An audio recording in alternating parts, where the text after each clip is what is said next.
no idea why coins are in the top 10. Where were we? I invented the first blockchain trust essentials. And now, ladies and gentlemen, it's time for CTMZ Live, your source for the good, the bad, and the ugly of the crypto Twitter space, where the chartists, influencers, and shitposters and scammers all receive their 15 minutes of fame. CTMZ will always keep you up to date and informed. I'm Crypto Euclid, and as always, I'm joined by Mystical Oaks, aka the Goddess, voice of crypto, Bitcoin beggar, crypto sanity, and today's special guest is Richard Hart. Yay! Let me do the cheer thing. Yay! Welcome, Richard. Hello. All right, Richard, tell us what's going on, man. How you doing? I'm on live stream number 4. And I don't do Oh my short God. streams, so You're so popular. Wow. So is it exhausting being such a prolific person in this space? Well, I said it again. Hold on. only for the people who watch all my stuff anyway. They're just tired of hearing how I got started over and over. Right. We're not going to ask you that question. That We don't want to suffer the rage of Bella if we do ask another person how they got started in crypto. Yeah, we're definitely not going to hit you with the so how did you get into crypto and why are you here? Yeah, so that's a good thing. But I just want to kind of get the thing started and just kind of open up some questions here, maybe get the ball rolling. First of all, what is it like living in a castle? Well, it gets cold, so you have to burn a lot of trees, you know. You have to chop all the wood. So Valid. Well, the reason I say that is because you have what I would consider like it looks like a castle to me. Like you've got this really cool chair, you've got a candelabra sitting there, which I can't light because it'll put wax all over the ground because the candles are at an angle. So if I actually want to use it, I'll have to like do a little repair to it. I have lit it up before for fun, just to like, because my camera is like an A7S Sony, so it can do 1 million ISO, so I can shoot Nice. very, very bright candlelight, and it looks pretty awesome. So I'll probably make it work the way that it should, and then do a nice candlelight show. I would like to know why you aren't wearing a top hat right now like you do in your Do you want me? Abbey. Do you want me to grab one? Do you have I'll many? grab one for you. Hold on a moment. Richard coming through. Here we go. How about you start by kind of giving Richard's audience a little bit of a background on us and how this is not going to be a regular show. You don't want them to. Yeah. Oh, there's the top hat. There I it love it. Yeah, you want me to kind of tell folks that are watching on Ask Rich- and you shall receive. So Uh, I hear. what- It's awesome, dude. I dig it. Yeah, I like that. Well, so here's the thing, Richard. I thought you were British. I have no clue why, and maybe I it have was the no top idea. hat in your Abbey. But then when I heard you speaking on your YouTube channel, I was like, this dude's not British. Oh, were you Not sad? British. Uh, I don't nah. like British English at all. Can't understand them. Yeah, What's the shiny shit over your left shoulder? I was going to. Those are I was gonna crystals, ask right? that. Yeah. Just a bunch of Swarovski crystal stuff. It's really pretty. So like, Did you get those if you from buy Shilmai? stuff and you want good stuff, it can get very, very, very expensive depending on what you buy. So there's this limited range of products which are best of class and still priced very affordably. Or I wouldn't say very affordably, but non-absurdly. So you can get the best speakers in the world for $4,000 each, Genelec 8351s, tri-amped, Unisource, like just amazing in a bunch of different ways. And then if you like crystal, so what makes crystal better, one crystal better than another? Well, optical clarity. And if you like diffraction and cool colors, then you want really sharp edges. And so the Swarovski Corporation has the best crystal that is made. It's better than Waterford and that Egyptian brand that I can't remember the name of. And so you can get it quite affordably, and it holds its value depending on what price point you bought at, and it's really beautiful. So if you can buy beautiful stuff that doesn't lose value or appreciates, right? So like my Rolex, I made money on it. My antiques, I'll make money on them. And Swarovski, I'm not going to make money on, but I'm not going to lose because I bought it right. So stock up. It's beautiful and it holds value. So why A not? store of value. Swarovski crystal. Well, I think one of the problems people that, especially that get rich quick, they tend to buy like crazy things like boats and cars and shit like that. And I think the most important thing, it's always been said, is to buy real estate. Would you agree? I don't think that's good advice. Me either. Not always. I mean, you guys don't think owning land? I mean, doesn't that what makes a man is if he owns land? If you guys Depends think on that? what you paid for it. Right. yeah, That's what I I'm mean, saying. a lot of people lost money buying real estate. You can't buy Right. the top of a speculative bubble and call it a good investment. So Okay. your statement would hold in reasonably priced areas. But if Right. if you buy land in the middle of Kansas, it ain't going up in price. And if you buy land during a speculative bubble, when everyone and their sister can get a mortgage with, no docs, like no documents, then Oh, those subprime mortgage loans. Yeah. like it's not as good advice as it used to be, because mortgages got turned into investment tools to find mortgages got turned into pump and dump scheme pretty much. So now people don't buy houses because they want houses. People buy houses because they want to get rich. So But let's all trust the banks again. it broke the advice. The advice was more useful when houses were used as houses and not speculative instruments. What's the best place to put your money? Where do you put your money? Other than crystals. You should have three buckets, so to speak.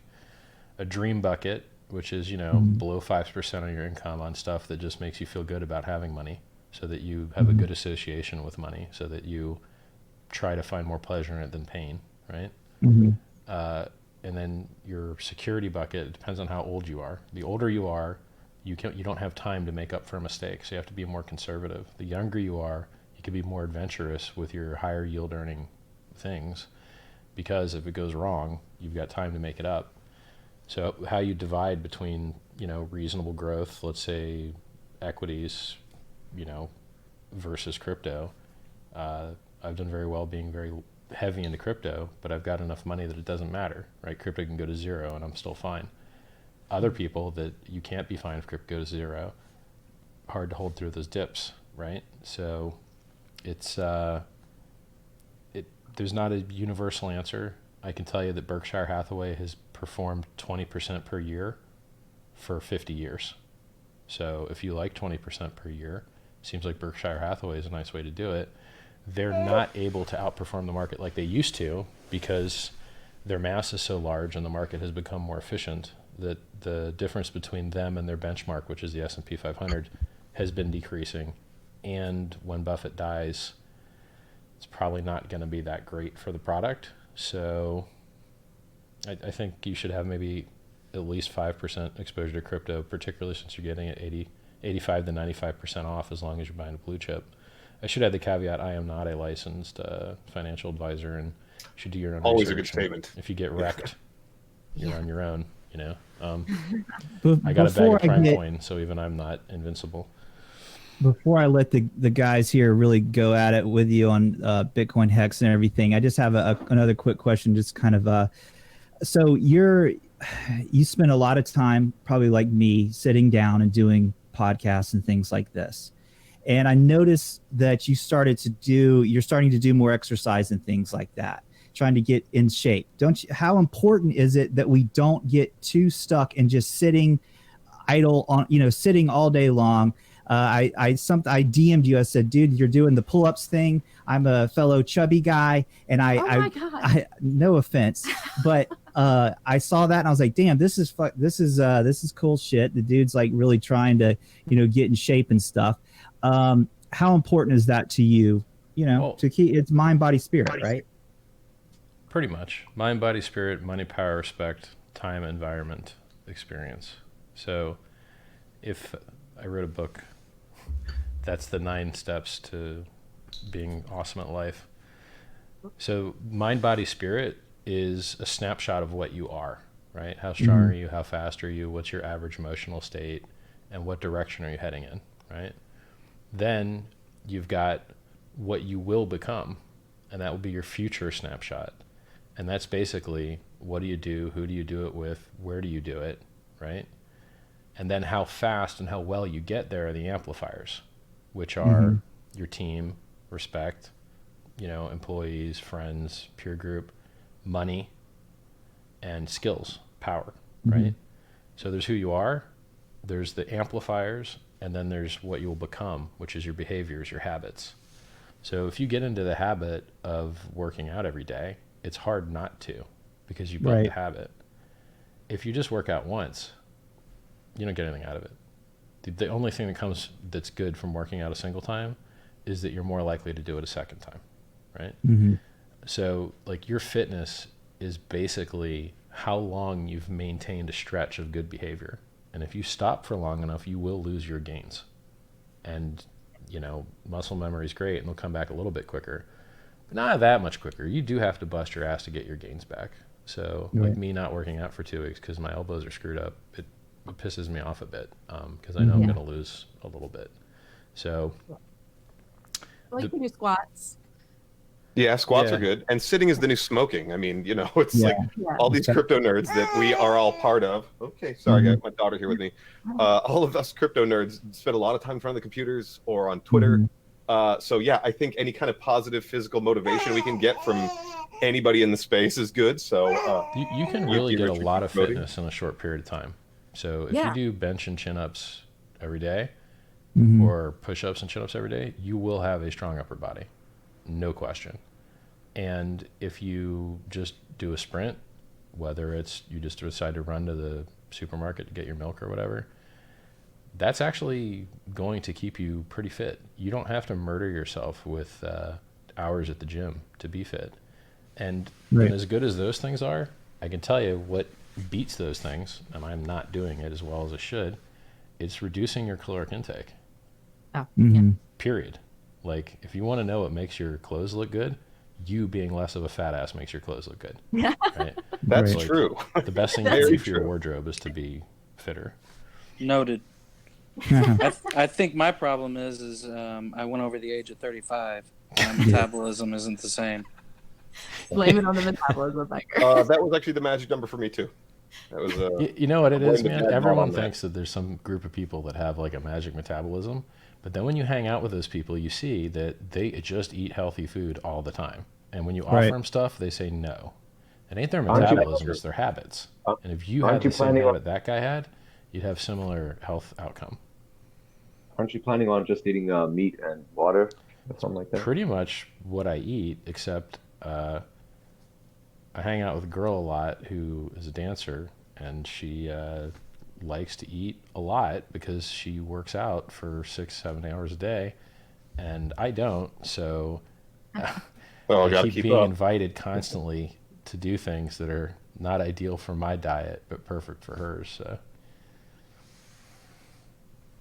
all right. Well, get into it.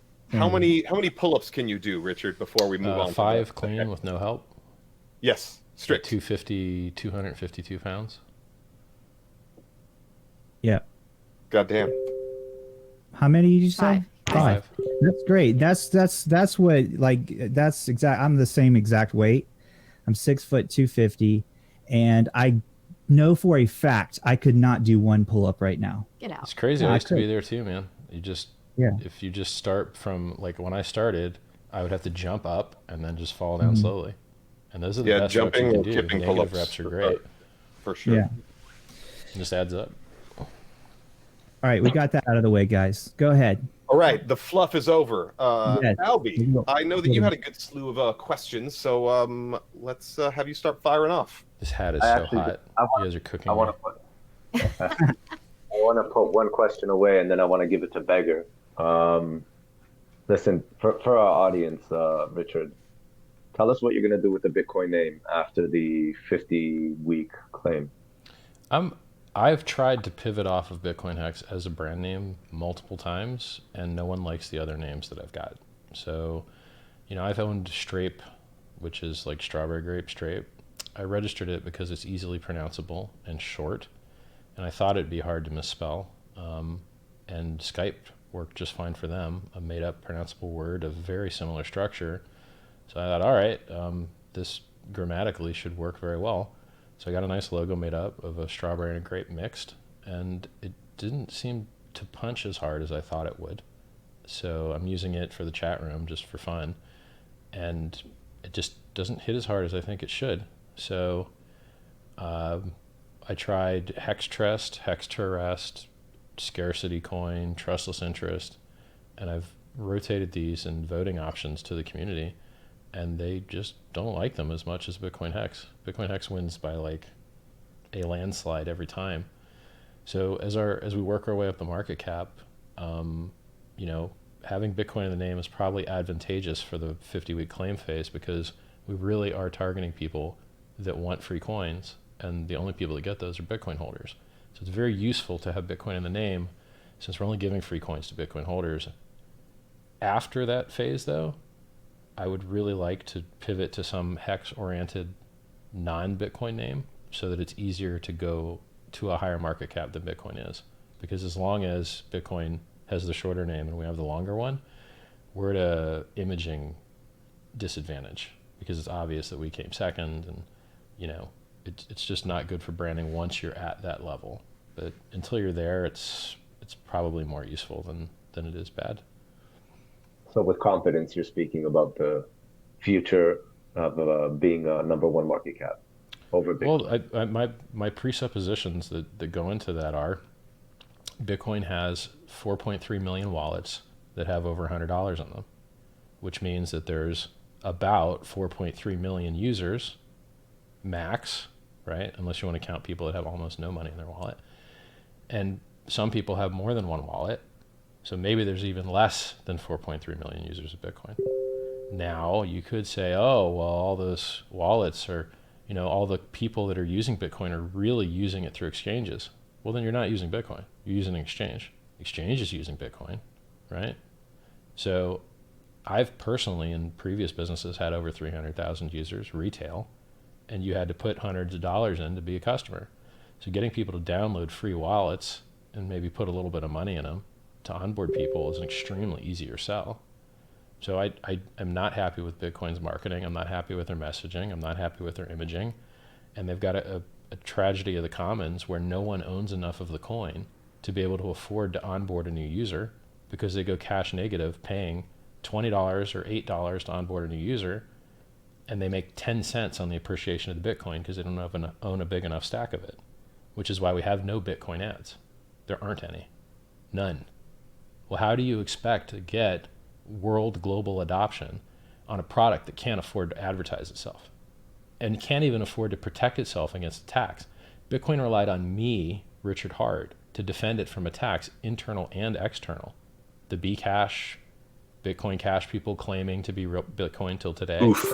Yeah. How many people stood up against that, right? How many people called out Jihan and fake Satoshi and all of the other bad actors in the space to try and protect the real good guys that are doing free and open source software with Bitcoin, right? How many people are standing up for the developers? I stand up for those guys. And, you know, what am I getting paid, right? So it's a tragedy of the commons, and it's the problem that you will have if you choose to do things open source. So like, for instance, in BitcoinHEX, I decided to not license the actual contract itself. So Ethereum's open source, and you know, all the upgrades to that software are open source, but the contract that I've paid a shitload of money to develop and spent a shitload of time designing and inventing, you're not going to knock off my project for free.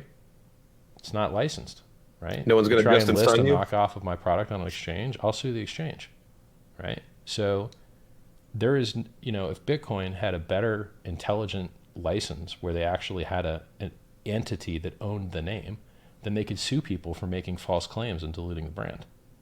Now, I don't think that having Bitcoin in your name dilutes the brand. I think it's very useful to know if a thing is a Bitcoin fork or not. And I think having all the Bitcoin forks have Bitcoin in their name lets you very easily know what you're dealing with. I think that the world would be a worse place if every Bitcoin fork chose a unique brandable domain and then acquired more users, because it is a superior marketing tactic. Every real business has a unique ass name for a reason. It's better that these Bitcoin forks have Bitcoin in the name. Furthermore, it's the way open source works. You can't force open source developers who are working voluntary basis to not use names that they want, because you're afraid some idiot will think that the not real thing is the real thing. No one thinks that Red Hat Linux is Fedora Linux. No one thinks that, like, if you're worried about somebody thinking that fake Bitcoin is real Bitcoin, it has nothing to do with having Bitcoin in the name and everything to do with the messaging that's on the website. If your website says real Bitcoin isn't real and fake Bitcoin is actually the real Bitcoin, the problem is the messaging, right? And that's fraudulent and actionable if somebody actually owned the name. But since no one owns the name because it's free and open source, well, I guess no one can help it. No one can defend against it. Except me. True, but I mean, that's the Twitter. allure of decentralized everything, right? Open source, decentralized. That's what people, attracts people to Bitcoin. Well, how well is that working? Like, look at the top 10 and then tell me how much decentralization is there. There are actually ads for Stellar. Do you know why? Because they have a centralized foundation that can do partnerships. So they partnered with blockchain and just handed out $25 to each one of their users. So they've got ads. There's a fucking Stellar billboard in San Francisco, but there's no Bitcoin billboard. Right? Respect to Litecoin as well. And if people can talk shit about Litecoin, but they're doing a great job hustling and getting their name out there and going UFC, all that stuff. So, I mean, yeah, bravo to them. Try, someone has to try. And you're not going to get that unless you've got one or two big bag holders that own enough of the coin that they can make money on the appreciation of the coin to reinvest it into marketing and to keep that cycle going. Centralization has a lot of benefits. The only downside that centralization has is it loses censorship resistance. If you can have centralization but maintain your censorship resistance, you get a lot of competitive advantages. Fair enough. Fair enough. Yeah, that was outstanding, sir. I appreciate everything you just said. First off, I want to thank you for coming, man. A lot of people drop these projects and then they hide behind an Avi. You're on here doing a podcast, letting us ask questions. So I appreciate the fourth one of the day or something. But yeah, we appreciate that, man. I guess so. Whenever Albie told me about your project, it was kind of vague at first, and the things he was saying, I had a lot of questions. In a short period of time, I've done my research on you, and I answered a lot of my questions. So some of my questions are more fundamental, and then some of them are just curious. So like my first one is that you were a big time maximalist guy, and now you have a token. Yep. So what happened there? I mean, you went from I gave bad price advice to people, and then I learned that advice was wrong. So I said Ethereum is a less secure network with less users, and look at all these hacks and look at all these people losing money. And then it proceeded to go from like $400 to a much higher number. It went quicker and higher than Bitcoin did. Now, it has since dropped more than Bitcoin did, right? So like it's down 95%, Bitcoin's down 83%. But everyone that took my advice and didn't buy Ethereum made a poor financial decision because technical accuracy and price accuracy are not the same. And if you think that the better project wins, well, sometimes it doesn't, right? So your decision was basically made off the financial side of it and not the tech side? Well, you're saying you made the change over to so this essentially is a two-part alts. question, right? So the first part of your question that I noticed was, why did you stop being a maximalist? Well, if you're a speculator, being a maximalist doesn't work. You can't short shitcoins. They don't even go down when they're fully hacked. Okay. Right.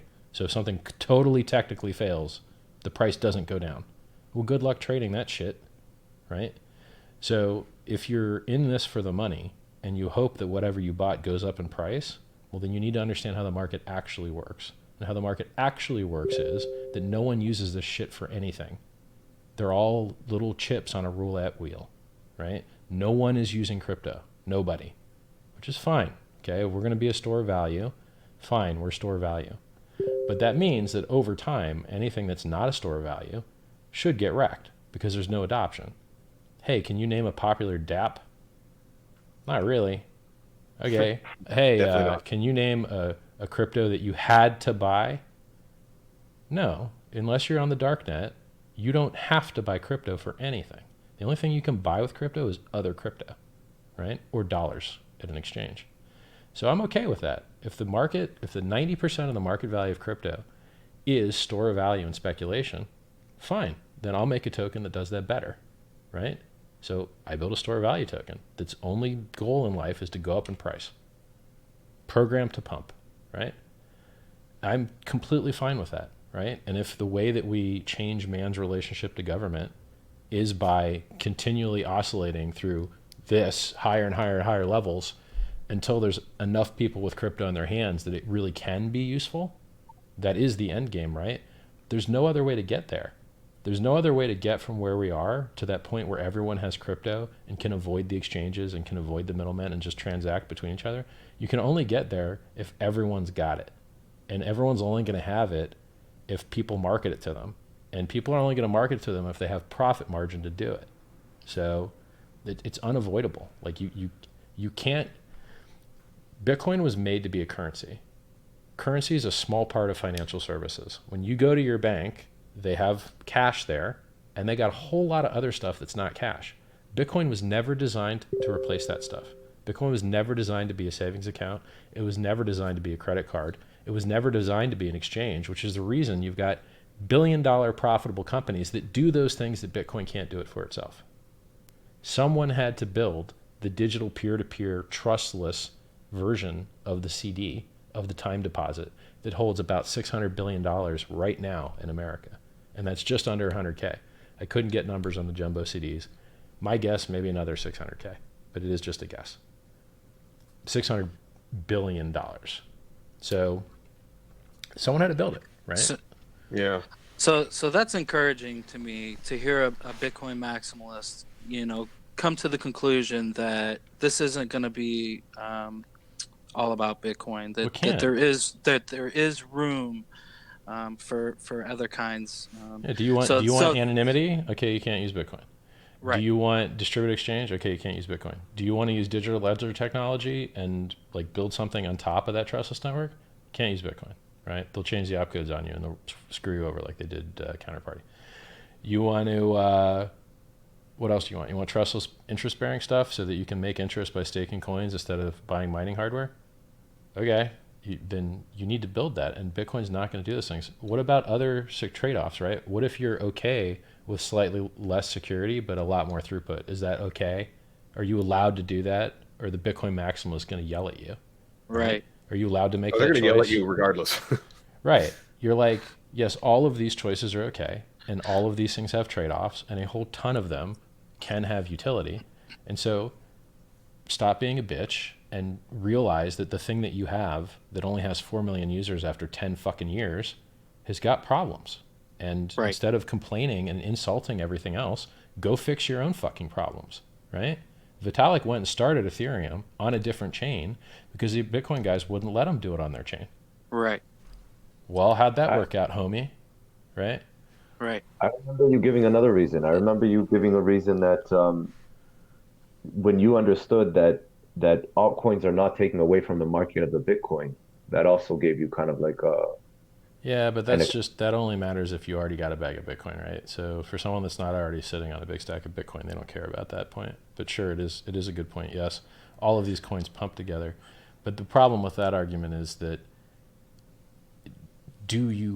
would you prefer that shitcoins not pump?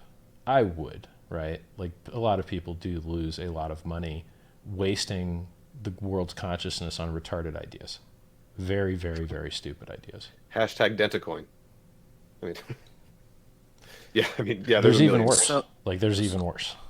Yeah. So I've just noticed that you're not the only one, Richard. I'm seeing a lot of people that were Bitcoin maximalists that are making the switch over, and each of them have a different reason for it.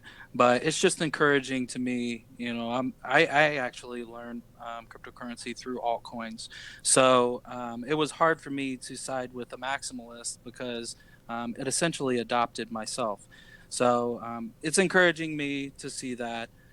So that was kind of one of the first things I wanted to discuss, and I think you have a great take. That was pretty much everything I needed to hear. Okay, so about BitcoinHEX. I do have a couple questions. I haven't had a whole lot of time to go through everything. Is the white paper out? I'm so slow. There's a rough draft of the white paper. It's just outline form now on a shared OneNote inside the Telegram group. So if you go to t.me/BitcoinHEX, click the pinned link, you'll find a link to the shared OneNote. Okay, I'm going to check that out. I apologize. I haven't made it that far. I definitely want to read that. All right. And I feel as though, until I read that, everything I say is damn near invalid. Right. Okay, so Fair enough. I guess one of my questions would be is how is the dev wallet funded, the Origin wallet? So the Origin wallet, you don't know who owns it, so you don't know whether it's a dev wallet or not. You just know it exists and it gets paid. So a thinking person could be like, oh, that Richard guy, he really does work really hard for that project. That's really generous of him. So my theory on it is it's like Satoshi, right? You don't know who Satoshi was. You don't know who the origin address is. Okay, so but I would assume we'll just that call it's it one the of origin 4 address. guys. We'll just call it the origin address. Let's talk about how it gets paid. That's the part you care about, right? The money it gets. This is true. Yes, sir. The origin address gets a copy of the bonuses. So if more bonuses are paid out, it gets more bonuses. It does not get base claim. It does not get interest. It just gets a copy of the bonuses. Is that a 1-to-1? Yeah, yes. Okay. So now the question is, what are bonuses and what aren't bonuses, right? So if you join first week, you get 20% speed bonus. That's a bonus. It falls off to 0% over the 50 weeks. If you refer somebody, you get 20%. You can refer yourself. So if you claim first week 1 Bitcoin, you're going to get 14,400 Bitcoin. I'm sorry, 14,400 BitcoinHEX if you referred yourself, because you're getting 10K plus 20% for referring plus 20% speed, right? Okay, great example. So that means that the Origin wallet will get 14,000. No, it would get 4,400. I'm sorry. Because so that's the 50%? speed and the refer. So there was the base claim was 10,000. The final payout was 14,400, which leaves an extra 4,400. Okay, understood. So in this example, the claimant that self-referred himself would get 14,400, and the origin address would get 4,400, just the bonus. In this example. Understood. Right. Okay, so now these are just the on-hit bonuses. So these are the only bonuses that are paid for claimants. All of these other bonuses that are much larger, they're paid to stakers. These are the rewards to people who have locked up their coins. Right, they go in a pool. Yes. So I'll tell you what they are. You've got We Are All Satoshi. And what that does is it redistributes unclaimed coins to people that did claim. If Satoshi doesn't claim, the stakers get his coins. If slow, stupid people don't claim, staker gets their coins. If your coins are in a multi-sig address, we don't support it, that's most exchanges, redistributed. Lost coins, don't have the keys, redistributed. Mt. Gox coins, they get removed from the UTXO set, they're not even allowed to claim. It's the Gox Me Not feature. Those get redistributed. What else? Yeah, so of the 17.5 million coins, they will all be redistributed to people who staked, right? So that's a lot. That's a lot of coins. Now, okay. So I want to piggyback off of that. So the people that do redeem, does the Origin wallet receive any of that? It gets nothing on your base claim, just the bonuses. So you claim 10,000 coins, you got 4,400 bonus, it gets 4,400 bonus. Okay, so it does not get the 10,000. No. Okay, I want to verify that because I read an article today that claimed that. Yeah, I know. The guy that wrote that was a dumbass, and he didn't even make the quote himself. He quoted another guy who I corrected, and I guess he didn't. And I wanted to give you the opportunity to clear that up because that was one code. of the things I saw, Read the and code. I didn't really get to see your response to it, so I wanted to do it here. Yeah. Yes. Like I'll tell you everything you want to know about the origin address. Okay. So, I'm gonna defer the rest of my time to who's next. All right. No, get deep and nerdy there, beggar. Well, it's No, almost over. Let me sure. finish telling you about the bonuses, right? Go for So it. your on hits are your speed and your refer. Claim earlier, you get paid more. Get people to either refer yourself or refer other people, get paid more. Awesome, right? Other people don't claim, you get their money. Now, this is going to make people think, oh, maybe I should keep the project a secret, and then I'll get more of those redistributions. Nope, because Mr. Richard's a smart dude. He came up with 2 things to combat that, 3 really. The refer is one of them. You don't want to refer somebody, you want to keep it a secret, someone else will refer them and they'll get that money and you won't, right? The other 2 things are virality and critical mass. Virality counts how many possible claim events could occur and then increases all the rewards to the early people by up to 10% if 100% of the possible claims occur. And the critical mass does the same kind of measurement, but it doesn't measure claim events, it measures claim size, like the mass of the coins. So if more coins claim, it also upwards amplifies all the rewards to early stakers. So critical mass, virality, and refer cancel out the like, hey, let's be secret and get more of that redistribution stuff, right? Then you've got interest, which is 3.69% a year to a pool. And here's the magic of pools. If only 1% of coins join the pool, their return on investment is 369% a year. Now, I don't think that few will join because the rewards are so high. I think a lot more people will join. So what if 10% join? That drops it to 36.9. What if 20% join? That cuts it in half. What if 40% join? It cuts it in half again, right? So you're just basically taking that 369% and dividing it up by how many people staked, right? So I think if half the people claim and only half of those people stake, I think you end up with like a 4x on your money by being in that pool. So if you wait the year, you should like 4x your stack if half the people claim and half the people stake. Now, in that staking pool, if you stake longer, you get bonus shares. So every extra year you stake longer, you get 20% more. So you stake your stack for 5 years, you're getting twice the shares. And those extra shares take money directly out of the payments of people that were going to get paid, but now they have less shares, right? So you've increased your shares using the bonus by staking longer, and now effectively those guys have less share because they get paid as your ratio, right? Like your share. So What's the minimum amount of time that you can lock in? 1 day. Oh wow, okay. Yeah. I was assuming it was like a year or so. No, 1 day. Okay. It was originally 7 days, but we wanted a higher sampling frequency for more accuracy, so we moved it to a day. Yeah, because that was kind of one of my questions is if people are locking in for what I thought maybe would be a minimum of a year, that takes your coin supply out. How are you making transactions and so that That's the fact fine. that it's a day. Like don't worry, it's divisible by 18 decimals. And guess what the smallest unit of the currency is? The smallest unit in Bitcoin is the Satoshi. It's 100 millionth. The smallest unit in Ethereum is the Gwei. And the smallest unit in BitcoinHEX is the heart. Nice. And so you can count your stake in staked hearts.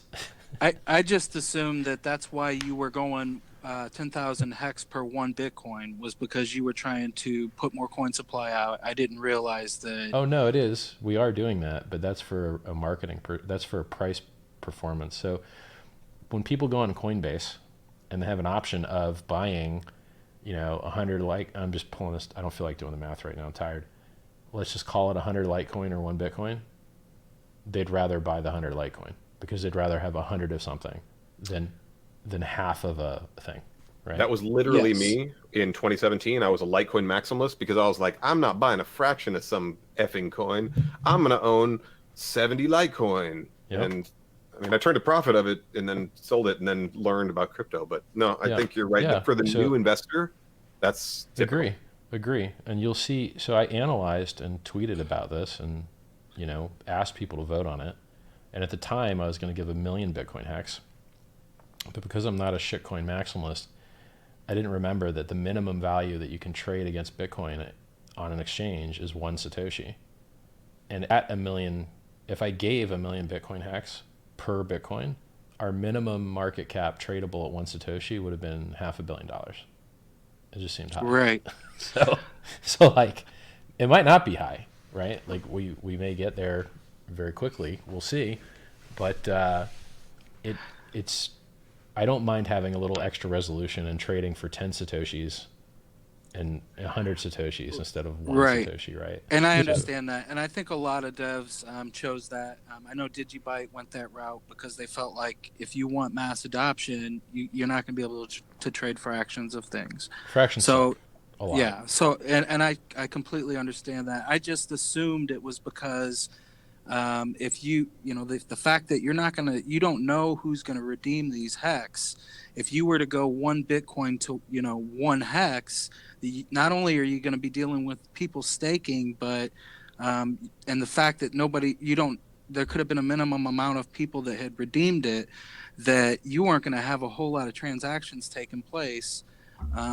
I figured by you going to 10,000, you were going to see stuff that actually made it to exchanges. And I guess that's another one of my questions. Is it exchanges in the mix? So IDEX has already said that they want to list it, and I haven't done the call everyone rounds yet. Every interview I've done today is people that have asked me to do interviews. I've never asked anyone for an interview except 2 people.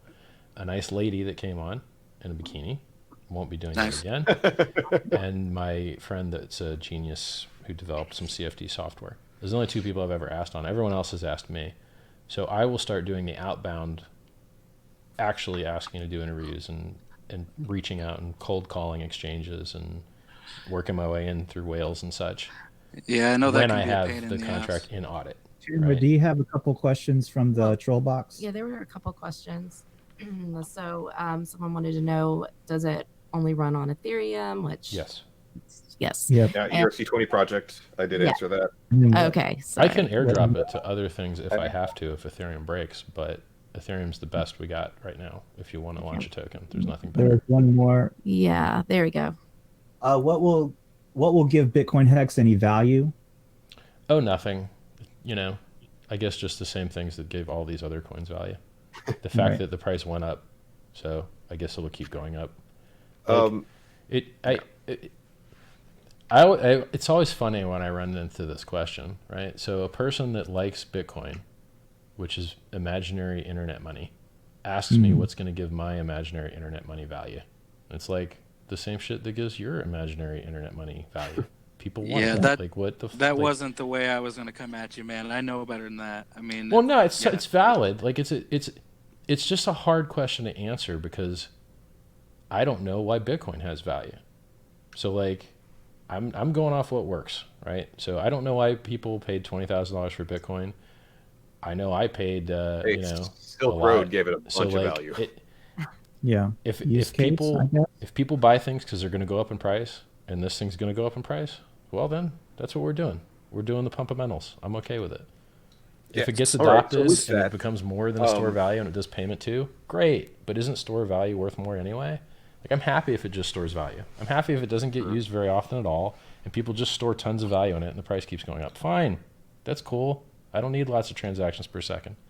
We do have higher TPS than Bitcoin. We do have lower fees than Bitcoin. We do have a bug bounty program. We have never had an inflation bug. We do have external audits, but we don't need them.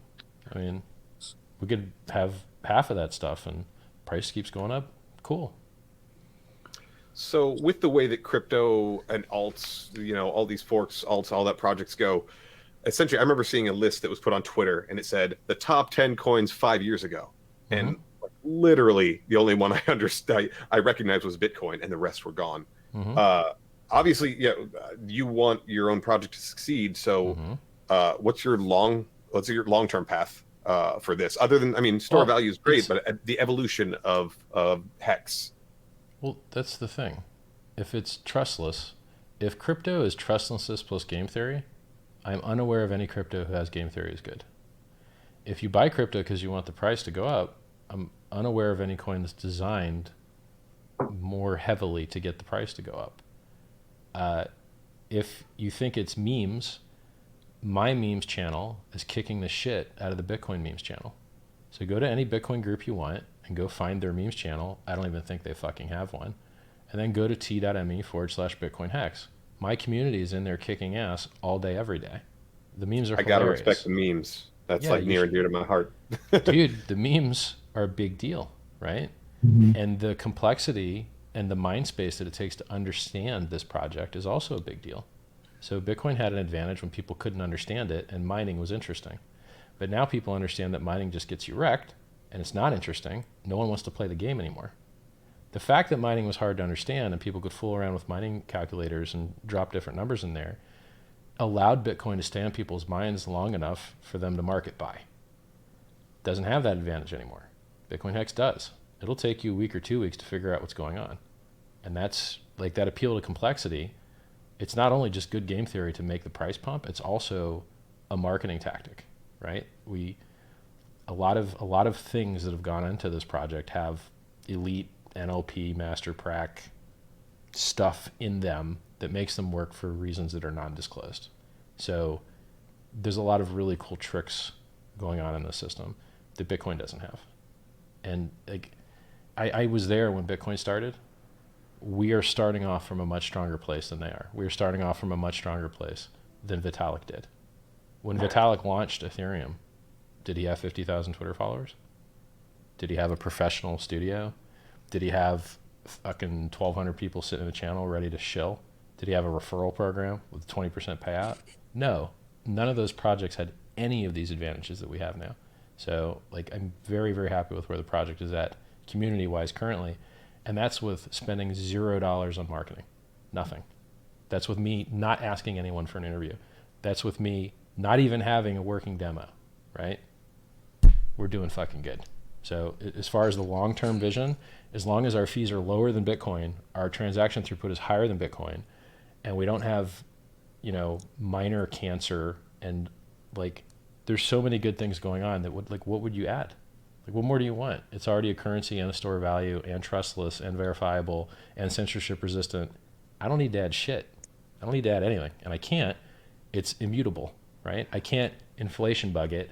I can't update the networking code and accidentally allow anyone to print as many coins as they want. It's not an option for me because I can't edit the game theory. It's in the smart contract. It's actually immutable. And I want to reiterate that memes are underrated. Ask Dogecoin. Don't let your memes be dreams. Yeah, that's right. No, I mean, memes are the billboards of the modern day, honestly. It is seriously, man. Straight up internet advertising. And, Dogecoin went to the top because of memes. It was unbelievable. It's still there. Dogecoin's only down a couple % more than Bitcoin from its all-time high. And it's a Bitcoin fork, by the way. Thanks to Yuki, I actually hold Dogecoin. He gifted me some. I was a no corner of Doge, but yeah. What? I know. I'm gonna report your ass. It was Sabotage Beats too. I think gave you some. Sabotage Beats. Dogecoin Millionaire also hooked me up. So you guys, you pumped my bags. So I love the Doge community. I've always said that. Like, it just like seems like such an interesting group. And talking about the memes, and that is how the message gets out and makes it fun. It makes it not so boring, because who wants to sit here and talk about crypto all day long? It's when you can make people laugh. If you think about it, what is there to talk about? Like, how much do you spend talking about US dollars during the day? Right. You just it's community interaction. Like, you don't need to. Yeah. So, like, remember I told you about the game theory? In Bitcoin, what do you got to look at? The price chart. Anything else? Oh, please, ETF, please. What else you got? Used to be Bitcoin Cash Drama. That died. You don't have anything to talk about. Everyone that's in the ecosystem is fucked for content. You guys are fucked for content. If you didn't cover altcoins, you wouldn't have shit to talk about. There's just nothing to talk about in Bitcoin. That's why we talk about everything but crypto. This is like the most crypto episode we've ever had. Yes. Right. I don't know who's calling me right now. It's Albie. Albie dropped out. Albie dropped. He's trying to get back in. He's going to have to add. Please stop calling. Oh, he's in. Okay. Sorry, guys. I don't know how to mute that. Albie, stop calling. I think if you mute your mic, it'll stop. Stop. I have something to say. Damn it. Just mute your mic. All right. Well, to fill this dead air, I actually Well, it's not dead air. My Very point is that eloquent if responses. you don't have something to keep people engaged, whether it's memes or community involvement or movement or drama or these profit calculators, how many coins are coming out of stake over time? How many people are competing with me? How long are they locking up for? How long should I lock up for? 20% 1 year, 20% 2 year, 20% 3 year, right?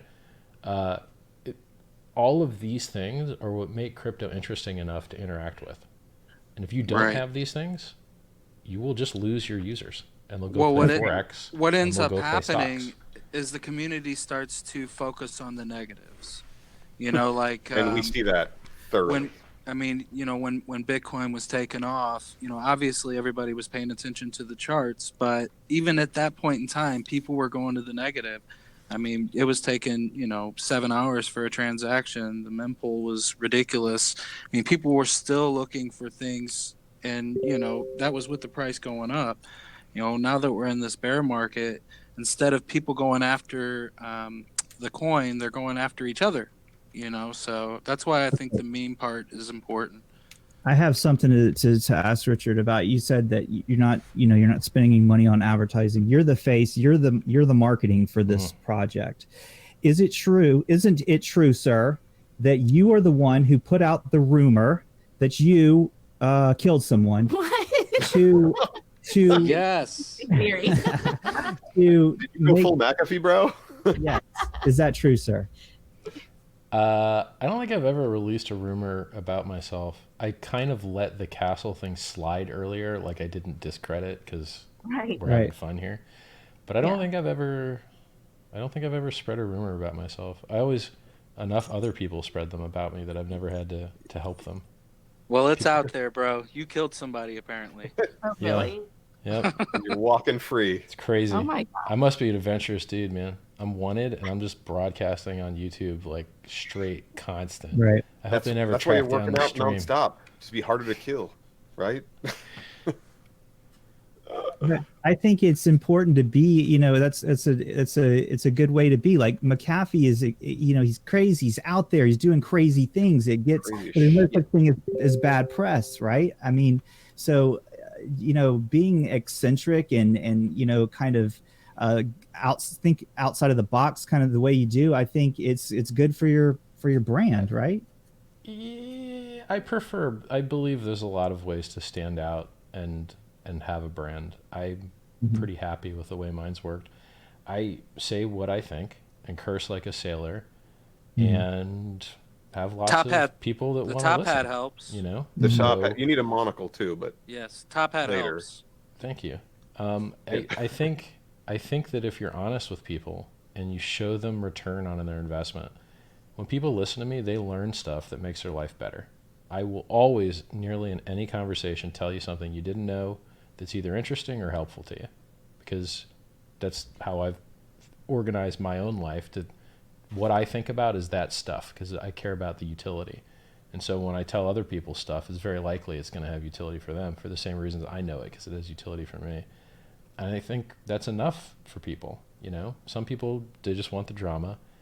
I cut drama out. If somebody tries to get dramatic with me and there's not profit in it for me, I just ghost them. I'm like, oh, you want to play drama? You want to like clout chase me? Ghosted.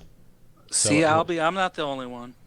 Yeah, the right way to handle trolls is not to make them stronger trolls, right? Yes. Right. So I'm you just anti-blow ghost up. them, and then they move on to someone that's willing to play the game and will interact. Like with Albie. Albie likes to fight trolls. He He loves it. does. He thinks it's fun.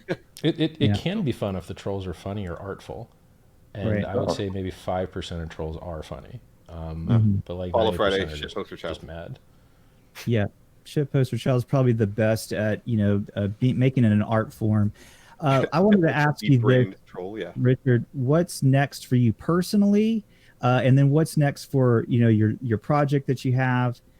I'll let you answer those two Sure. questions. So on the project, I need to finish up the white paper. The outline's pretty nice. It's got all the components where they need to be, about 70% where they need to be. I just need to drag and drop them a little bit.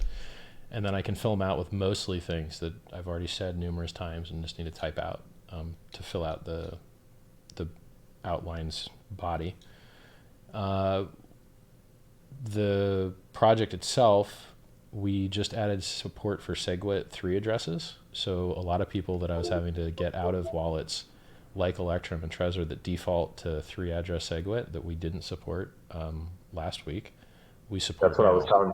So I don't have to tell everyone in the world how to put their Trezor on a legacy mode or get their ledger to give them a one address. Like, I don't have to deal with it anymore, thank God, because it was, very time consuming. A lot of people have these devices and no one's happy to be really sending their coins anywhere else if they don't have to.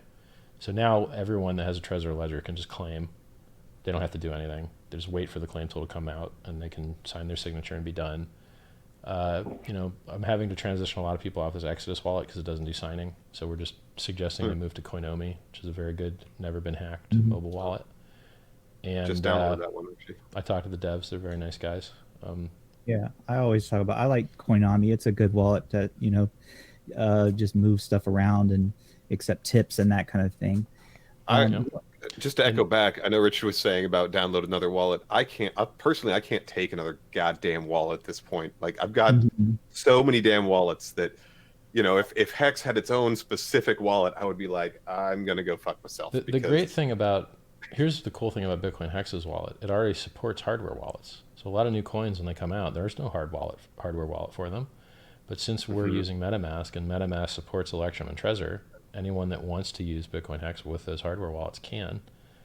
That's awesome, right? There's all these really cool features that you just don't get if you try and launch your own chain, and you'll be easily 51% attacked, and you won't have hardware wallets, and like everything is worse, right? It's harder for exchanges to integrate with you, and they have to worry about whether there's a virus in the last update you pushed to your exe. Like, it's garbage. The way that we did it is way, way, way, way better. It's the best way to do it. So where the project's at is we're changing that code. We hope to be out of testing in 2 weeks. Then it goes to audit. We hope the auditors are available. We hope they finish their job in 3 weeks. That's like 5 weeks. If the audit comes back and needs stuff done, okay, then I got to give you a time estimate. If the audit comes back and we're totally clean, wow, how cool are we? Then we can set the snapshot date for 2 weeks after that. So it'll be a date and not a minimum. It'll be a date and snapshot. not a block. It's going to be a block. Oh, okay. Yeah. You have a It's question, always going to be a Cameron, block. in the pro block? All snapshots are going to be blocks, unless. Oh, I thought you were showing me one. There was one, but Okay, sorry, never mind. Wait, I got No. a question. So I didn't finish this one though. yeah. Oh, sorry. So Go the only next thing was what's next for me personally. I want to Oh, yeah. see Me too. BitcoinHEX become top 3 crypto, name change, and then top 1 crypto. That would be ideal. For me personally, getting more money is not making my life longer. It's actually just stressing me the fuck out currently, right? Like, right. so it's probably anti-health currently. But in the future, it should allow me to fund longevity research. So I want a Save Your Ass fund.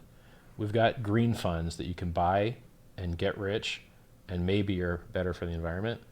We've got vice funds that are, pro alcohol, pro gaming. Why don't we have a Save Your Ass fund that invests in medicine that might save you or your family? Okay, you're not going to get sickle cell anemia unless you're African American, right?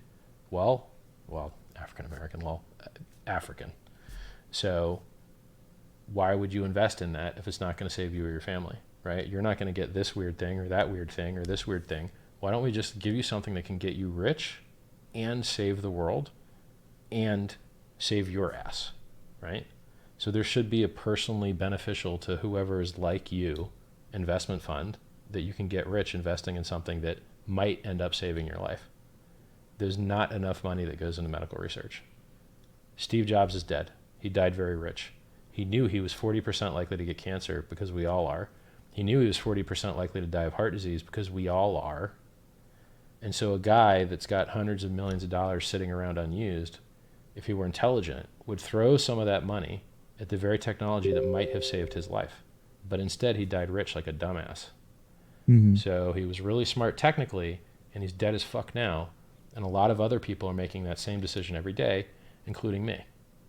So I'm here working on crypto, getting more ends, but why? Why? Is it going to change where I eat? Is it going to change where I live? Like, what exactly is it going to change? get those what will cyborg change my life organs. is medicine. So we need a Save Your Ass fund. I wrote 2 books. SciVive is the How to Survive Through Science. You can download it for free. It's called t.me/SciVive. And the second book's called, Fix the World, for lack of working on a better title. SciVive is things you can do personally, right? Here's how I got rich. Here's how you should write an advertisement. Here's the kind of employee you should hire. Here's the kind of employee you should fire. Here's how you find a girlfriend. Here's how you have sex real nice. Blah, blah, blah. It's all in the book, right? All the good ideas are there, because I hope if I can get you to some place where you've already lived the dream. Like I lived the dream. I retired in 2003, traveled the whole world after being in the workplace for 5 years, maybe less, right? I lived the dream. What do you want, right? Like if I give that to you, come work with me on medical science and save your own life, because there's nothing else left, right? And if you get bored of living longer, shoot yourself, but have the option, right? Like fight the Grim Reaper while you can. So Save Your Ass Fund, the SciVive movement, a lot of people have more money than I'll ever have. They should be doing what's right for them and their families, investing in technology that will save them. Even if it doesn't cure you, stuff that gets cured stays cured, and that'll help mankind for the rest of time. I can appreciate that mentality with Sono's money, because as what we see generally in society is that rich people just want to acquire more wealth, and they sit on it like a dragon on a gold hoard until they die and pass it on to their legacy. And the funny part is that money will be spent, just not spent by them. So if you don't spend your money and you sit it in the bank, you think the bank's not lending it out? It's getting spent.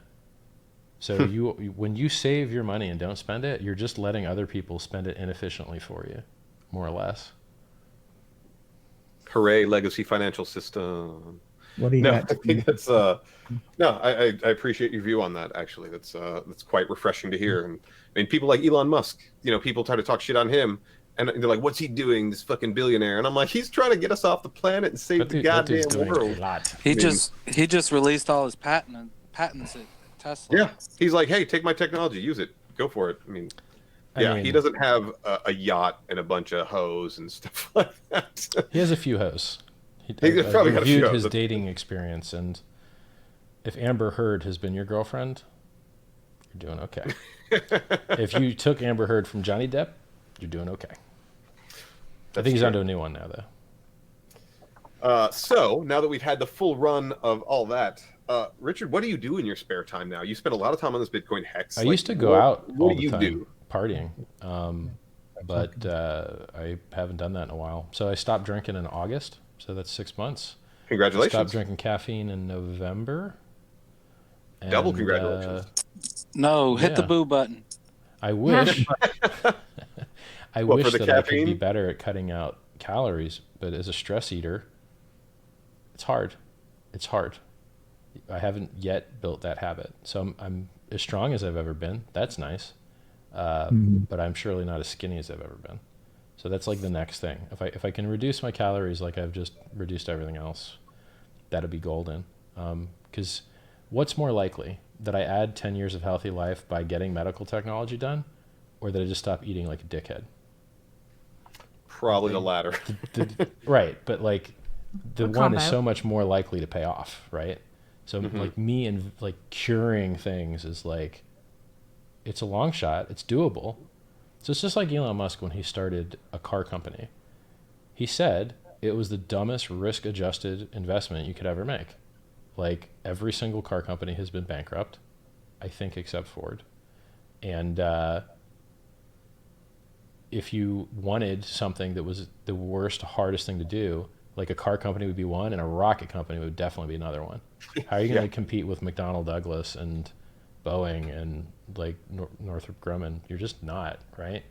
Well, he did it, and it's the reason he did it was because even though he was very likely to fail, the things were so important to mankind that you had to do it anyway, right? So if you know about pot odds and expected value on betting, even if the odds of winning are very low, you take the bet if the payoff is so outsized and large, right? Because it's still EV plus. So if you care about interplanetary redundancy in case of an extinction level event like an asteroid strike, then, or whatever other extinction level event, say pandemic, a disease or virus, you need to have human beings on other planets or we will be permanently extinct, like 99.9% of all other living things currently are. Mm-hmm. So now personally, I disagree with Elon in that I would rather the entire human race die off in the case of an extinction level event if it increased the chances that I could be around, right? If I have to die here on Earth so that some people could live on Mars, fuck that. How about you guys stay here and we all live together instead of you leaving me to fucking die here, right? How about we catch the asteroids and move them instead of being like, oh, well, fucking Earth is nuked. We didn't get the asteroids moved out of the way, so hope it works out on Mars. I'm not cool with that bet, right? So I would rather we work on making what we have better and not be fucking around in space, even though space is fun and cool, right? Like, I would rather we work on pandemic viruses and their prevention than fucking around in space. Now, here's a caveat. If you care about getting money from investors and through philanthropy, donors, certain people are only influenced by certain ideas. There's a portion of the population that would only donate their time and ideas to space because that's what turns them on. I understand that. So just because I know logically that medical research is vastly more important to me than going where the nothing is, where you're constantly going to die because there's no air, right? And you'll just die from gravity problems as well. Like, you need gravity as well. So fuck that place. Not interested in space. It's all death up there. Let's make this work. That's my position. But if a person will only do good things for that, okay, fine. We'll take your money and do that, right? If you'll only donate for poetry research, fine. We'll take your poetry research money. But fucking A, are you sure you don't want to invest in the cancer thing? You sure? You know? Mm-hmm. No, I appreciate your view. I mean, just our geopolitical climate, unfortunately, doesn't agree with you. You know, they don't time like to frames are believe so that long. Earth is I'm curious even about something having a though. problem. Richard, you mentioned something back in your book, and I wanted to know if you would be kind enough to share with us your best sex tip. Oh my. Oh, I can give you a bring bunch it of back sex around, tips, dude. Tamara. I got so many sex tips, it's crazy. So I guess I could tell you ones that I haven't heard of from other people. So much of sex is blood pressure, right? So if you have erectile dysfunction and you go to a doctor and he wants to treat it, well, he'll give you a blue pill, right? And so what's the blue pill? It's basically a vasodilator. It increases blood flow, right? So originally Viagra was meant to be a heart treatment to help people with heart problems. And then when they did the tests, everyone got hard-ons, and they're like, oh, okay, well, I guess we have a hard-on medicine now, right? So if you think about it, how does your body know when you're having sex and you're supposed to come and when you're just riding a bicycle? How does it know the difference? Well, it uses clues. Depends on the vibration. Right? Exactly. So the rhythm is one clue, and your intention, your own internal blood pressure is another clue. So like if you're making out with a girl and you start to pull away from her and make her catch up with you, it'll tighten up her abs, and then it'll make her clit more engorged, right? And then everything just works better. This is the reason that breath play, like choking and spanking and a lot of these other things that have a direct result on blood pressure have an effect in the bedroom, right? So Breathing. Pull away during kissing is a good one. Another one is like if you want to really, really like torture somebody, well, tickle whatever their parts are, right? So there's a correct amount of pressure. So like if you're doing oral sex, about 7 pieces of paper is the right weight that you want to apply with your tongue, and then you get maximum effect. And then you can go That is hard. a very specific weight. Yeah. Yeah, it is. So like, Richard, I have a question. Are you married, or do you have a girlfriend right now, or boyfriend? Or Dancer girlfriend. I have girls that I hang out with. Okay. Because that he's we a thought like each leader. other. Right. Thought leader, the THOT. I thought. I got it. It's funny that you asked me about sex tips. I got shitloads of sex tips. All right, I also have like think we're every letting sex toy there with is. some hard questions here, guys. Let's get back to the hard questions. Oh, you don't like him answering the questions he's good at answering. He's probably good at answering all I don't questions. think it can help anybody with their investment. That's for sure. You're gonna have a hard time finding shit that I'm not good at answering, dude. No, I don't mind I- you giving a we'll good talk answer about to it. I anything. just want to hear You want to talk about just wanna makeup? get- Talk about anything. All right, Albie, give him a good one. All right, Albie, what you got? So I want you to talk a little bit about the whale penalty, Sure. and then, if you can continue on to the part where you say you want to, not let bad whales or bad actors kind of. Yeah, please, I 'cause think that's what that killed, I think like, the Steam We It Don't and Want You at stuff Our like that. Party initiative is mostly going to fail because I can't find anyone's addresses.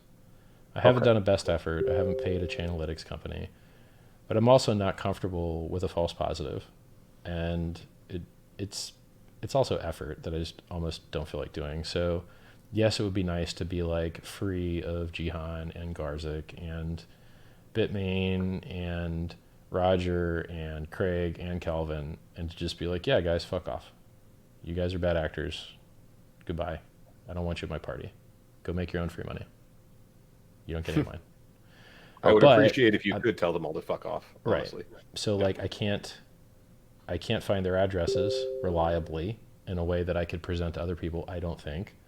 And so it's 75, maybe 90% unlikely that I'm going to be able to just remove those guys' UTXOs. Mt. Gox I can, because we have court documents that say these are the Mt. Gox addresses, and we know that they're under the control of the trustee. There's a different word for it, but the guy that's in charge of liquidating the funds. So That's still Carpellis, or no, it's Kobayashi. oh, So if the idea behind the whale penalty is, how good was it for believers in the Bitcoin Cash project that some guy in China, on behalf of a court, dumped their project to death and sold, I don't know, 100,000 of their coins, 80,000 of their coins? I don't think it was good for their project. I think they gave some unrelated guy that didn't deserve any money a bunch of free money because they're idiots. So I don't plan to do that, right?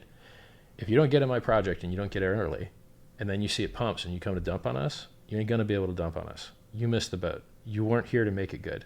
You don't get to come and ride our coattails later. Your stack will be missing. You don't claim in 25 weeks, you're missing half your stack. But it's worse than that, because all the people that were in for those 25 weeks, they got your stack and everyone else that was late and a bunch of other bonuses that diluted you. So if you wait 25 weeks and then claim, you're missing half your stack and you've been diluted to death by all these bonuses that you didn't get. So really, you probably lost another half of your stack, right? So over time, the ability for non-believers to come and dump on us after the thing works, it disappears. And the only people that have the coins are the people that believed and locked them up. That's awesome. And what about right? What about And whales that come the first day? Say again? Whales that come the first day. Well, sure. If you're a whale and you shard your wallet, so the whale penalty he's talking about is if you have over 1,000 coins in a wallet, you lose half your stack when you claim. If you have over 10,000 coins in your wallet, like an exchange, you lose 3/4 of your stack. So right now I'm targeting 2 wallets. At some point I'm going to call them and say, hey guys, you want to airdrop your customers some free money? Be pretty good brand building exercise, right? So Bittrex and Binance both have wallets that don't use multi-sig. They use normal common SegWit. I can support those now. There's about $700 million in coins in those 2 wallets.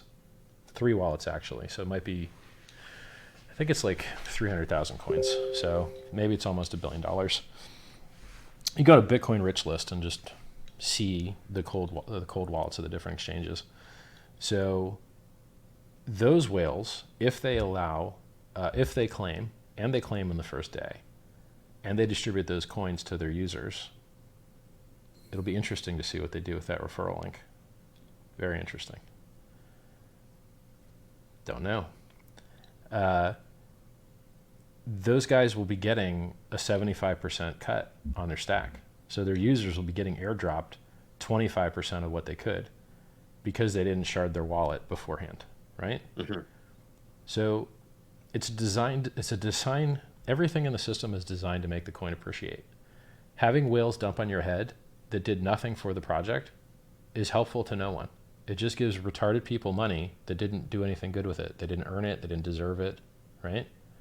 So I try and get the maximum utility out of giving the coins to the people that have the most utility, right? That are going to spread the word. They're going to believe in the project. That are going to stake.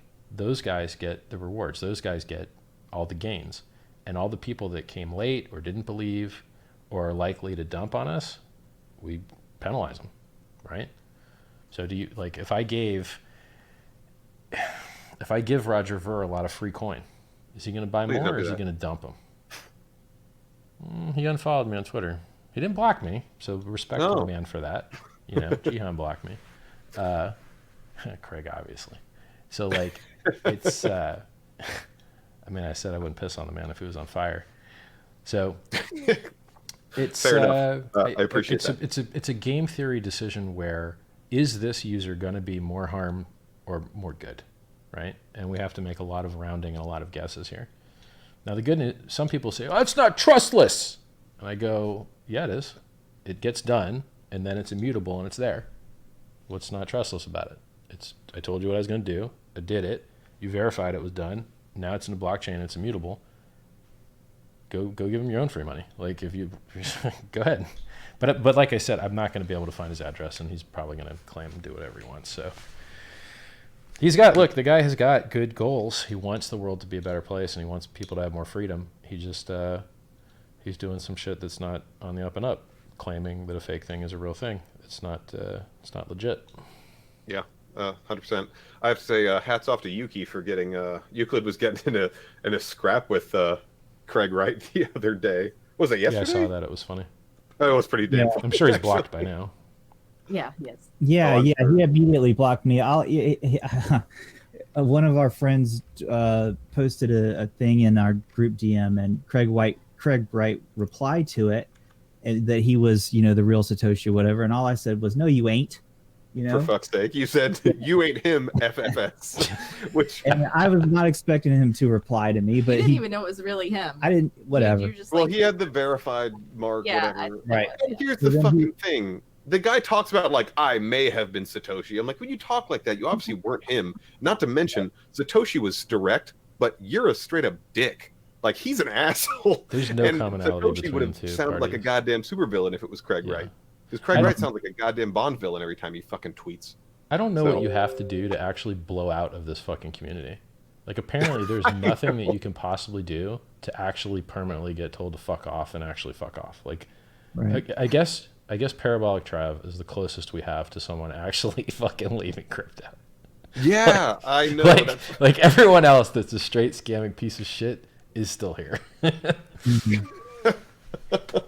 Well, the one thing this bear market has done, I've said this before, it's like it's made parts of the community way stronger. The cohesive units of the friends and like the strong people that we're all semi-wrecked together. Some people are still scalping and trading. But I made a tweet that I think might help you. The trolls are bad. I made this tweet that I thought would help people get over their bear market regret. And it's basically, if you think we were at about $1 trillion market cap and we're at about 250 now, then that's 750 billion divided by, say, 60 million crypto holders. That's $20,000 lost by every single one of us. So you've got 60 million other people, just like your ass, that lost 20 grand. So you got 60 million other people in the same situation as you. That makes you feel better. Now it's a little misleading because the distribution's different. Some people lost fucking infinite amounts and some people lost quite little. But I think it's helpful to know that, you're not the only one wrecked. There's a lot of people wrecked out here, and a lot of fortunes will be made buying the bottom. And if 85 or 95% ain't the bottom can't be that far, right? This shit works better than it did 2 years ago. We have better onboarding, better on-ramps, more security, more awareness, more understanding. Everything's better technically. The only thing fucked up is the price.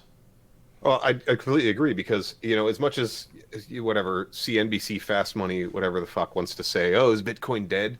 There's been so much development in the bear market. It's insane. Like the utilization, the new users in Coinbase or Binance or whatever, it's insane.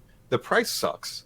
But I was at World CryptoCon. I talked to developers that had no idea what the coin price was of Bitcoin. They're like, oh, I don't even know. I don't look at the markets. Nice. All I do is program. And I'm like, good for you. Jesus Christ. Right now. So that's bullish to me, long term. Yeah. I mean, look, when the last guy has finally sold his bag, like the bull run will come again. It will. And I don't think it's that far off. And wouldn't it be funny if BitcoinHEX made it come, right? Because there's a lot of people that want their free coins. And they're telling me about buying Bitcoin to do it. Well, isn't it funny that the only reason you have to actually buy Bitcoin is to get this other thing, right? So like, that's when people talk so badly about other tokens, I'm like, you realize that the only good thing you can do with Bitcoin is buy another token or cash. Like you can't actually buy anything else with it. Like, so you shouldn't demonize your primary use case, which is currently buying other coins. Mm-hmm. Hopefully one day it'll be something else. But so Richard, let me ask you a question, and it might be a little bit ignorant, but isn't claiming kind of have like a downside to bag holders where it might actually kind of dox them on their bags? I don't think so. Oh yeah. So if you're worried about your anonymity, which I bet your OPSEC actually sucks, and I bet your anonymity is already fucked 20 different ways. But if you think you're actually good at OPSEC, then just use a proxy or a VPN and claim each of your Bitcoin addresses to a new Ethereum address. And you'll be exactly as anonymous as you started. You don't even transact on chain. Like, tell me what data you lose. Wait for somebody to know what your bag looks like. So how many BTC you have because you claimed BTC. Everybody already knows how many BTC you have. It's public. It sits there. Yeah, but obviously you don't know what Craig's address is, but maybe if he came to claim, you'd know what his address is, right? How? There's no registration. There's no database. Yeah, how would he know it's Craig's wallet? He won't. Yeah, like there's no. If you use a VPN or a proxy, I have absolutely no idea who you are, right? And if you don't use that, I don't give a fuck. What am I going to do with that data? Was there someplace I can sell it? What's it worth? It ain't worth shit. No one gives a fuck about that. Like, no one cares. Like, if there was a market for that shit, I'd already be able to buy it on the darknet. There ain't no market for it. No one gives a fuck. Well, let me follow up with that just because this was something I was curious about in general because the full white paper isn't out. So let's say somebody, I see a lot of people on Twitter even talking about like, oh, I still want to own one BTC one day, which people don't have it. Are you giving fractions of payments out, or does someone need a whole BTC? You can claim to actually get a hex payout. I missed your question. Go ahead with the fractions thing. So if somebody had 0.5 BTC and they wanted to get some hex payout, you can would claim they get a it, or single they need the actual like one to qualify? No, you can claim a single Satoshi. You can claim 1/100 millionth of a Bitcoin. Yeah. There's no minimum. Stuff. You could also stake 0. If you want to know what your minimum stake is, 0.17 zeros and a 1 Bitcoin hex. That's a single heart. So I have a staking question. 1 heart to give. So would it be better to send the stakes separately, like small increments, or one big lump? There's no difference. If you want to, so your claims are, you have to make 1 claim per address. So if you have lots of addresses, you can be busy for a while. If you want to speed that up, go ahead and send all your coins to 1 address, and then you make 1 claim, right? If you want to like be super anonymous or more anonymous, you don't want to refer people to the same address that you're claiming with, because then those people will know what your balance is, right? So just make a different MetaMask account or a different ETH address for your referral, right? So you just slap your different ETH address at the end of the URL. The referral program is really simple. BitcoinHEX.com/? R equals your Ethereum address. That means all you need to know is your Ethereum address and $R equals. And you don't need to sign up for anything. You're going to get 20% anyone that claims, as long as they didn't clear their browser and they claimed with the same browser that you just linked them on, and no one else got to them after you and rewrote their code. And they didn't self-refer themselves. So there's going to be some number of drop-off. And I'm sure there's going to be a lot of people that just claim. They don't have time for that. No, I was talking about staking. So I go to put the stake in my wallet. Is there a difference of if I were to put 1 hex in or 10,000 hex in the stake? No, there's absolutely no difference. Because there are other POS systems that you can actually break those up and. You can do as many stakes as you want for as many different time lengths as you want.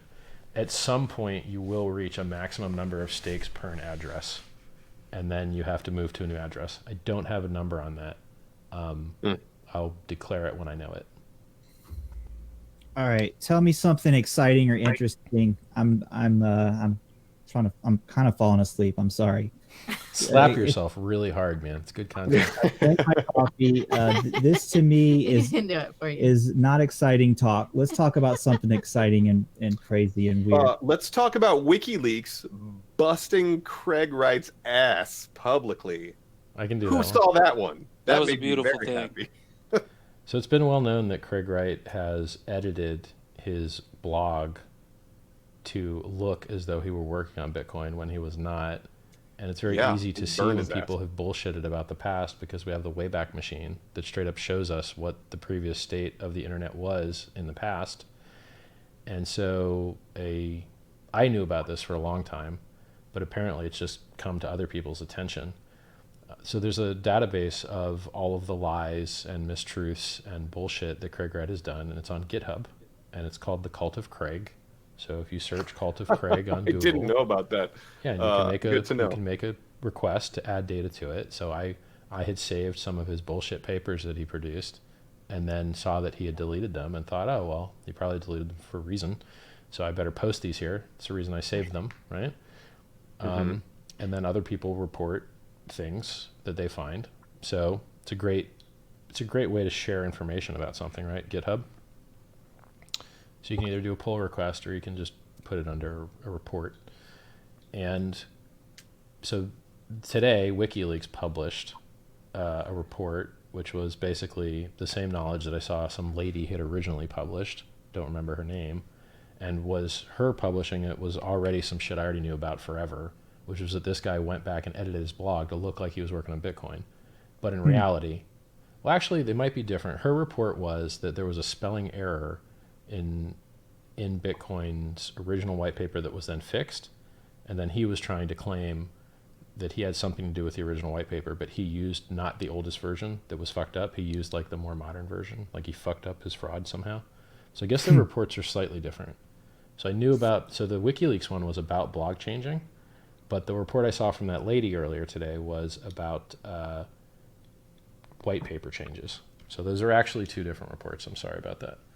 Hey, regardless, I didn't know about it. I mean, people that had their finger on the pulse since way back when may have been, smelling the shit from him long ago.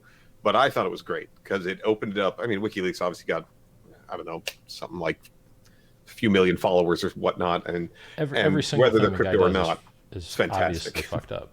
I mean, so you've got what, hundreds of millions of dollars of Bitcoin, right? So you need some investors on your project, right? So you're an employee for a company, right? What? Oh, so you like free and open source software, yeah? Yeah, that's your thing? But you absolutely love patenting everything you possibly can. Doesn't make any sense. Like there's absolutely not a single thing that makes any sense anywhere in any of the stories, right? You went on TV, said you were a guy, and you used a fake signature that was fraudulent, right? Okay. You said you'd never be on TV again too, right? Everything, all of it, fraudulent. There will not be a fork. There will not be a fork. There will just be Bitcoin Cash, and they were going to take over Bitcoin Cash. And hey, look, there was a fork. And hey, look, there's two Bitcoin Cashes now. And hey, look, this guy that was yelling and being very vehement about something was wrong yet again, as he's been wrong about every single thing he's ever said, right? And then he tries to seem smart, saying things like, people don't understand.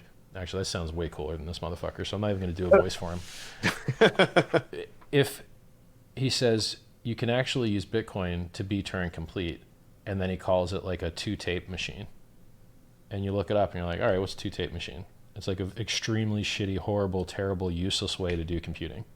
And then you discover, yes, actually you can make Turing complete things out of the game of Monopoly and out of a lot of other stupid, retarded things. Like the game Magic the Gathering is also Turing complete. You can make any computer program out of an Excel spreadsheet or Magic the Gathering or Bitcoin using a two-tape emulation. It's the dumbest, most stupid, useless thing to become aware of. Like his statement is, hey guys, Bitcoin's so strong that if we waste all the block space, we can like almost get as good as a Magic the Gathering game. It's just and he doesn't understand. He does math wrong, right? He wrote a paper on selfish mining where he assumed a negative number of attackers, negative gamma, which is impossible, right? He did another argument with Peter Razoon, another big blocker, and Peter Razoon just shit all over him because he didn't understand that the amount of time it takes to find your next block is 100% unrelated to the amount of time it took to find the last block. They're totally independent events. He just can't get it in his stupid head. So he's technically wrong. He's publicly wrong. He's humanly wrong. He's subhuman trash. That's Roger, that they had a conversation once, and he didn't know what a block timestamp is, which is a very basic. He doesn't know shit about shit. The guy's the worst. Yeah, he's literally all ego and nothing else. He does. I do think he understands. He also loves the echo chamber because he blocks everybody until he has nothing but his cult of Craig that just worships his every movement, every bowel movement that he does. Which most of his tweets are. He's the Satoshi, right? And it bothers me very much. Yeah. Who thinks it bothers everybody. I do have a question, an off-topic question from the troll box. Our local doctor, Dr. Trogdor, has asked, because of the medical research you were saying, are you a pro-vax or anti-vax status, Richard? See, this is the hard part about answering questions. Yeah. I am pro-vax for absolutely everyone else, but I'm anti-vax for me, right? So herd immunity works by having a certain critical portion of your population immune to a thing so that it can't propagate sustainedly through your population and kill it all. If a bunch of other people who aren't me gets vaccinated, I can't get it because they got vaccinated, right? So there's a selfish thing by which if you can get enough other people vaccinated, you don't have to.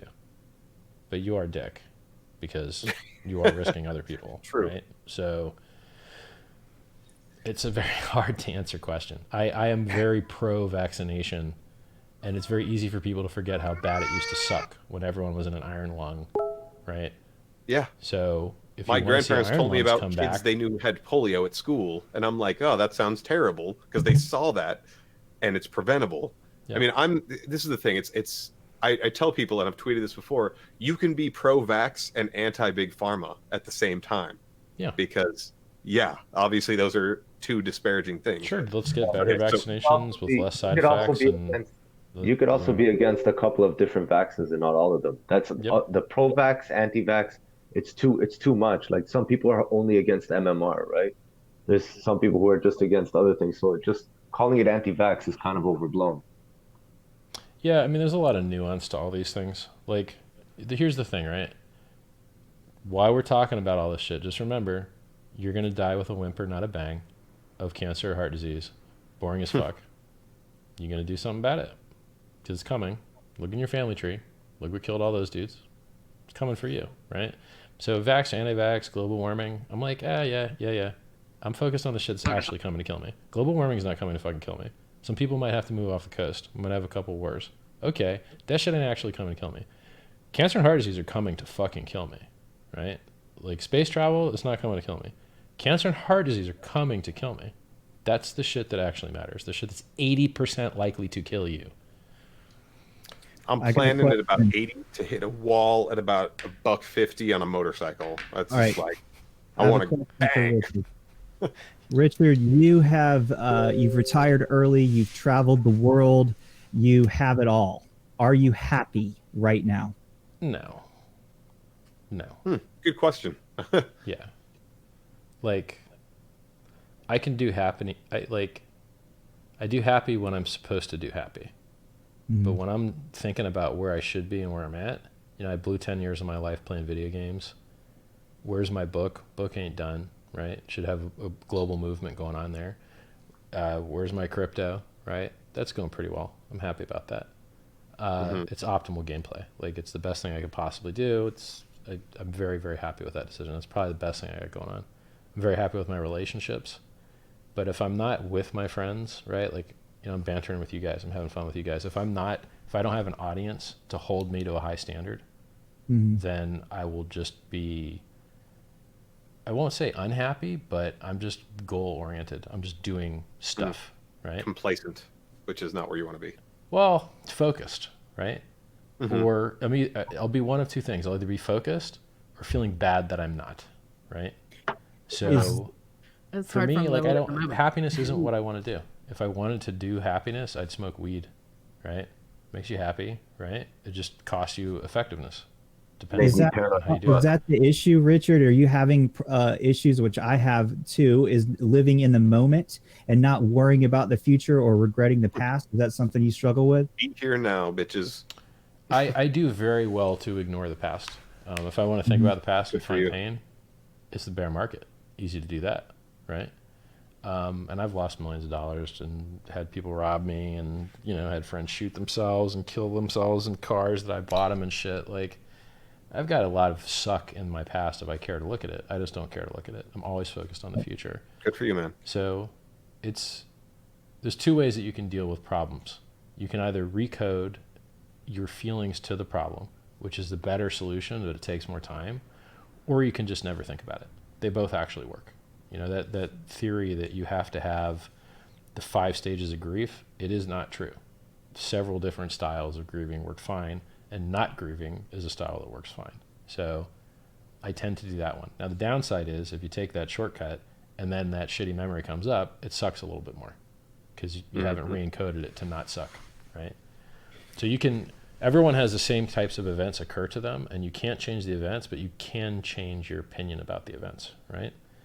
So 2 people can have a terrible father, and one of them could have a wonderful life because how couldn't he? Look at how bad our dad was. And then the other guy could have a terrible life, and his excuse would be, well, how couldn't I? Look how bad my dad was, right? So if it's not the things that happen to you, it's the meanings that you assign to those things. Your perspective. Yeah, like if I wanted to be happier, I know how to do it, and I could do it, but I just don't give a fuck about it right now. Like, I care about getting shit done. And if I thought happy got shit done more, I would do happy, but I don't think it does. So have you given up the video games, or if you I still haven't game, played what do you video play? games in forever, like years. Oh, really? Yeah. Oh. I wrote a guide on it. Made a video on it. Richard Hart, How to Quit Video Games. And I don't want to watch that wonderful. video. I love it too much. I'm addicted to this, like Twitter. doing this right now, being on podcasts and being on Twitter. That's my addiction. I've got 18 months of sobriety, and my new addiction is this. And It's better like addiction. you said, I think something I've noticed with you, Richard, is maybe you are kind of addicted to this. You've done 4 podcasts today. Well, I try to avoid these things because they eat up a lot of time. So they eat up setup time, tear down time, and then I have to add screens at the end of the videos, right? The end screens. Editing. And I have to post. edit all the comments that come out. There's a lot of other time that happens around these things that aren't the thing, right? So I try to avoid these things because lasting value, how many people are going to watch this video a year from now, right? Now, if I would have put the same amount of time into my book, how many people would read that from a year from now? So not all communication has the same scale. This is awesome scale, right? This is way better than talking to someone on the street, right? We're talking to masses, thousands of people right now. That's great. However, podcasts and blogging tend to not have evergreen, lasting style, whereas books and game theory and businesses have multi-decade lasting power. So I try to focus on those things. Obviously, I'm not that good at it because look at how much I tweet, right? Right. So I'm getting there, like tweeting a lot less, working a lot more. Tweeting and social media is a addictive habit, and for most people a bad one, because we have found larger audiences. It is less of a bad habit for us. If I have good ideas, sharing them with 50,000 people when I tweet, it's nice, and I have good ideas relatively often. Maybe once a week I have a pretty good idea, All right. Well, good stuff so far. So, Richard, I know we've been running a little long here, but I appreciate you coming on, giving us a lot of your time, a lot of your knowledge, talking about the project. I will honestly and openly tell you that I was very hesitant, like walking into this, just hearing about Bitcoin, anything. But I feel like you did a great explanation of what you intend with the project and what your goals are with it. So I appreciate that. And and if people tend to like it, hopefully they all participate. People that are already hodlers, doesn't take them much to participate. But yeah, I mean, anybody who's creating stuff in this bear market, I always want to question their intentions. People are trying to either find a way to make extra money, or they're just trying to build stuff because bear market's when you build. And does anybody else have any final questions for our guest here? I have one question. I'd like to ask Richard too. Even though he just said he doesn't want to spend much time doing this, but I would love to have you come on. No, if I'm doing it, I'll do it all night. Like, you guys keep me here for hours. Like, I chose to spend today doing podcasts, and you're my fourth one, and I'll do this until you guys fall asleep. Like, if I'm doing it, I'm gonna fucking do it. Notes and talk sex tips sometime. Oh yeah, we have a morning coffee show. You would love to. Apparently, my wife needs sex tips. I'm enjoying the sex conversation. Oh, not just. Okay. Talk about anything you want. Let me just ask you. I'd love to talk about sex. Hold on, this is important. Okay. And I need everyone to hear this. Are you satisfied? Yes. With your lovemaking that I provide? Listen, Yuki, don't dump your purse on the table. I like that he right threw now, that I provide at the end. Like, there's who else is providing? And like, what's going on over there? He's not providing. He's got to hedge it. I'm going to remind you that this show is also airing on Richard Hart's side, and they don't know. He has about 30,000 subscribers. So, did you want more sex tips? I'm not sure I understood the question. Yeah. Okay. Whose? Sure. Albie or mine? I'll answer any question given. I just want to make sure I got the right question. I think Tamara was asking you to come on our morning show and talk about sex tips, and then Albie said something. I didn't quite get it. He was cutting out. Albie? Oh, that's right. Okay. Well, guys, listen. I think we've covered a lot here. We've talked about all spectrums of things, from Richard's current project to his future plans and his crystal collection. Yeah, and he's got a pretty fantastic crystal collection there. You should. Let's not forget we should just tell everyone the stuff that they should do then to like benefit us or whatever, like the good stuff that would help us out that they should do. Click, like, subscribe, etc. You guys want to go first or second? You go ahead and do your thing. Tell everybody what they need to do. So Richard Hart Win on Twitter. Heart like the heart in your chest. Richard Hart on YouTube. youtube.com/Richard Hart. Join the chat. t.me/BitcoinHEX or Strape Charts Trading or Richard's Calls if you want my free price calls. Or BitcoinHEX memes or BitcoinHEX news or Richard Hart GIFs, but it's just funny GIFs of me, so don't know why there's so many subs there. Free book, t.me/SciVive. 2 free books, really. They're outlines. They don't have the narrative glue. But appreciate the free books, by the way. That's great. Yeah, they have the stuff you need that you want to do stuff, right? If you need narrative glue, it's not there. Otherwise, they'd be on stores and being sold for money. You want to get wrecked trading with leverage? RichardHart.win, 10% off BitMEX. What else? I will not touch BitMEX, but you're probably doing the right thing. You get to keep your money longer. If you want to trade euros or pounds, mocoiner.com forwards you to Binance. What else? BitcoinHEX.com. Go there. Figure out how to make a statement from your wallet so that you can claim. Figure out how you're going to stake. How long you're going to stake. 50 weeks, you get all the rewards. You can break your stake up over time. Most common one I've heard is 20% at 1, 2, 3, 4, 5. Mm-hmm. I think that's it. Donate to Sense.org if you want to live longer. They take crypto. Yeah, I think Sense.org. We will link that in the after chat. Free book. I think cool. Thanks for coming on. I guess our little plug would be, go to ctmz.io. We've got a website. All of our past episodes can be found there. We have a YouTube channel as well on there that I upload after we do the live show on Periscope. You can check out the previous shows on YouTube and follow at CTMZ_live on Twitter. And my wife and I have a morning coffee show. My wife is Mystical Oaks and I am Crypto Euclid. You guys could check out our show at Euclid and Oaks is our Twitter handle.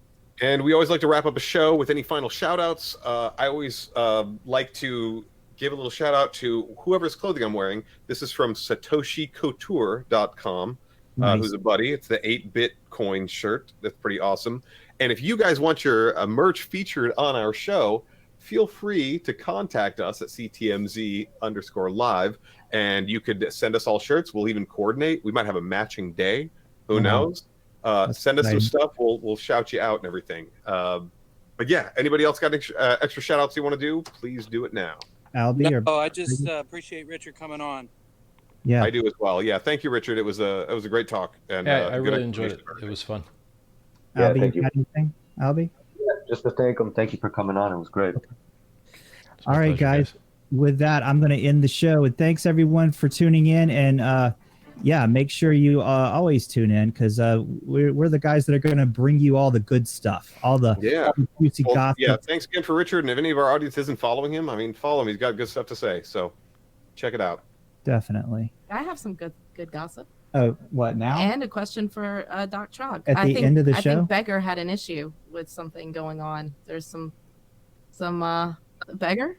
Do you What? want to fill us in? Is there something going on there? Oh, his feet. Tell us about your feet, Oh, Beggar. no, we're not going to talk about my feet today. Okay.